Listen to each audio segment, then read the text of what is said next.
Olá pessoal, tudo bom com vocês? Bem, hoje eu ia falar de um assunto muito importante porque eu ia falar ao longo das aulas e eu esqueci de um país, e esse país é essencial.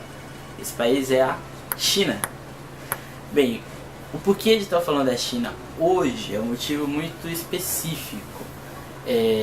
Faz questão de horas agora, umas 10, 13 horas, que aconteceu um incidente diplomático entre a China e os Estados Unidos. Para quem não se lembra, a gente falou na aula sobre globalização, sobre o Trump e a política de achar que os chineses estão roubando os empregos dos norte-americanos. Isso aconteceu por um motivo simples. Um navio de guerra norte-americano acabou de passar mais ou menos 12 milhas náuticas perto de uma das ilhas pertencentes à China, e isso é considerado uma quebra de diplomacia do país. O que significa quebra de diplomacia? Significa que um país rompeu a soberania nacional do outro, e no caso quem fez isso foi os Estados Unidos do Donald Trump. Isso significa que esse imbróglio que ocorre nos mares asiáticos ali no Pacífico é um problema que não sabemos o que vai acontecer. Mas por que a gente está falando da China? Porque eu queria falar um pouquinho sobre a ideia de revolução chinesa. Como que se sucede, né? Isso é muito importante. Bem, a China é um país muito antigo, tem mais de 5 mil anos, é um dos países mais antigos do mundo. Quanto de país é porque a identidade, ou ser chinês, é uma coisa que passa aí por anos. Falar da história da China é muito complicado, a gente teria que ficar aí uns 97 mil vídeos para falar sobre isso. Mas o importante é a gente saber o seguinte: a China foi se formando aos poucos, não foi uma coisa muito unificada desde o início. Isso vai acontecendo principalmente a partir do século V, VI em diante, onde o que é a China hoje ganha um maior destaque. Mas o que a gente tem que saber para o vestibular é uma coisa muito importante: é a ideia de Revolução Chinesa. A Revolução Chinesa, ela tem os seus primeiros marcos a partir de 1949, quando Mao Tse-tung assume o poder da República Popular da China, a atual China, hoje.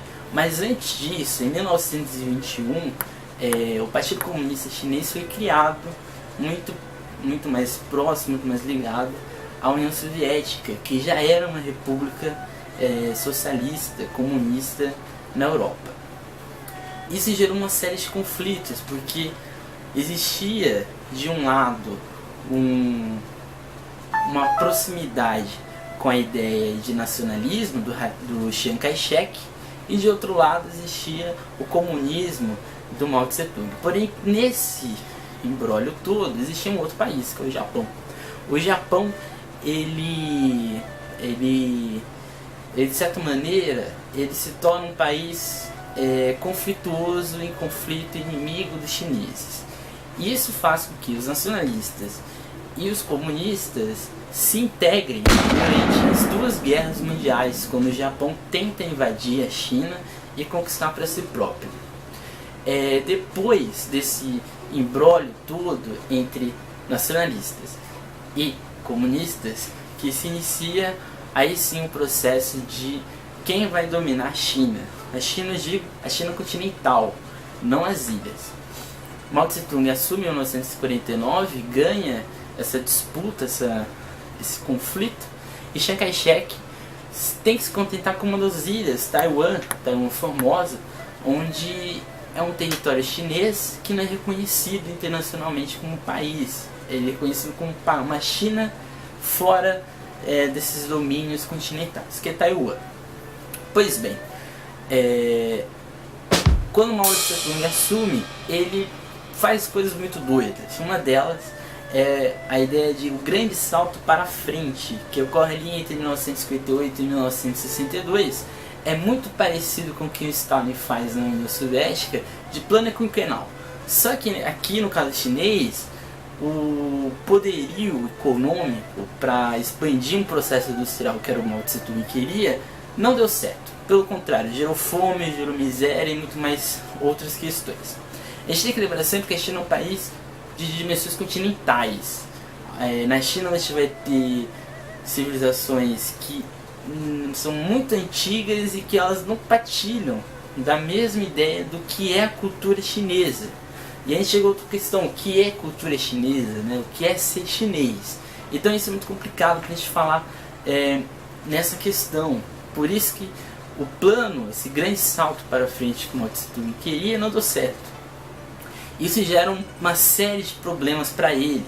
E esses problemas são gerados principalmente por críticas das pessoas que eram contra o seu governo e dentro do próprio Partido Comunista.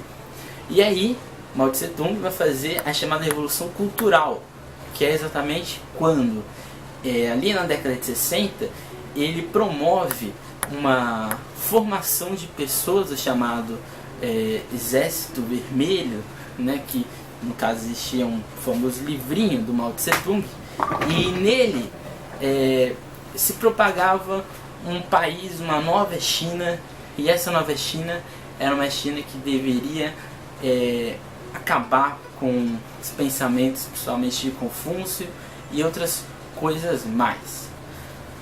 O fato é que a Revolução Cultural tem efeito, tem seus impactos, e esses impactos são sentidos principalmente pelas oposições contra o seu governo.